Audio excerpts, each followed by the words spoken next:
আসসালামু আলাইকুম প্রিয় চাকরি প্রার্থী বন্ধুরা। প্রতিদিনের মতো তোমাদের জন্য আজকে নিয়ে এলাম ডেইলি কারেন্ট অ্যাফেয়ার্স। বিভিন্ন দৈনিক পত্রপত্রিকায় প্রকাশিত বিশ্বের নানাবিধ খবরাবলী থেকে সংগ্রহকৃত আমাদের এই কারেন্ট অ্যাফেয়ার্স। আজ 25শে সেপ্টেম্বর 2024। ইলিশ রপ্তানিতে শীর্ষ দেশ কোনটি? উত্তর হচ্ছে মিয়ানমার। জাতিসংঘ সাধারণ পরিষদের ৭৯তম অধিবেশনের সভাপতি কে? উত্তর হচ্ছে ফিলোমন ইয়াং। ফিলোমন ইয়াং কোন দেশের সাবেক প্রধানমন্ত্রী? উত্তর হচ্ছে ক্যামেরুন। পর্যটন স্থান সাজেক ভ্যালি কোন জেলায় অবস্থিত? রাঙামাটি। দ্য গ্রেট গ্যাটসবাই কার রচিত উপন্যাস? উত্তর হচ্ছে স্কট ফিটজেরাল্ড। দেশের কোন জেলাকে পাহাড়ি কন্যা বলা হয়? উত্তর হচ্ছে বান্দরবান। জাতিসংঘের বিশেষায়িত সংস্থা আন্তর্জাতিক টেলিযোগাযোগ ইউনিয়ন, সংক্ষেপে আইটিইউ এর সদর দপ্তর কোথায়? উত্তর হচ্ছে জেনেভা। আইটিইউ এর সর্বশেষ সূচক অনুযায়ী বাংলাদেশের কত শতাংশ মানুষ ইন্টারনেট ব্যবহার করেন? উত্তর হচ্ছে ৩৯%। অটোমোবাইল কোম্পানি হোন্ডা কোন দেশভিত্তিক প্রতিষ্ঠান? উত্তর হচ্ছে জাপান।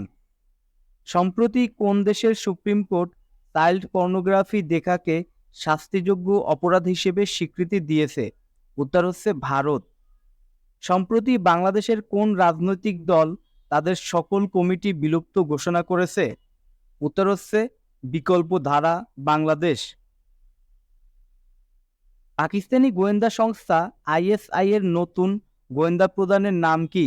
উত্তর হচ্ছে মুহাম্মদ আসিম মালিক। শ্রীলঙ্কার নবনির্বাচিত প্রেসিডেন্ট অনুরা কুমারা দিশানায়েকের রাজনৈতিক জোটের নাম কি? উত্তর হচ্ছে ন্যাশনাল পিপলস পাওয়ার, সংক্ষেপে যাকে এনপিপি বলা হয়। মিনা দিবস কবে? উত্তর হচ্ছে মিনা দিবস 24শে সেপ্টেম্বর। ইসলামিক ফাউন্ডেশনের মহাপরিচালক কে? মোহাম্মদ সাইফুল ইসলাম। প্রথম আন্তর্জাতিক এআই অলিম্পিয়াডে বাংলাদেশ কয়টি পদক পেয়েছে? 4টি। বাংলাদেশ ব্যাংকে বর্তমান নীতি সুদহার কত শতাংশ? ৯.৫০%। জিন্দি কি? ডাটা সায়েন্স প্রতিযোগিতার একটি প্ল্যাটফর্ম। বিশ্বের সবচেয়ে দীর্ঘ সুড়ঙ্গ কোন দুই দেশকে যুক্ত করবে? উত্তর হচ্ছে ডেনমার্ক ও জার্মানি। প্রিয় শিক্ষার্থী বন্ধুরা, আজকে এই পর্যন্তই। তোমাদের জন্য শুভকামনা রইল। আশা করি তোমরা ঠিকমতো চাকরির প্রস্তুতি আমাদের ডেইলি কারেন্ট অ্যাফেয়ার্স থেকে নিতে পারবে।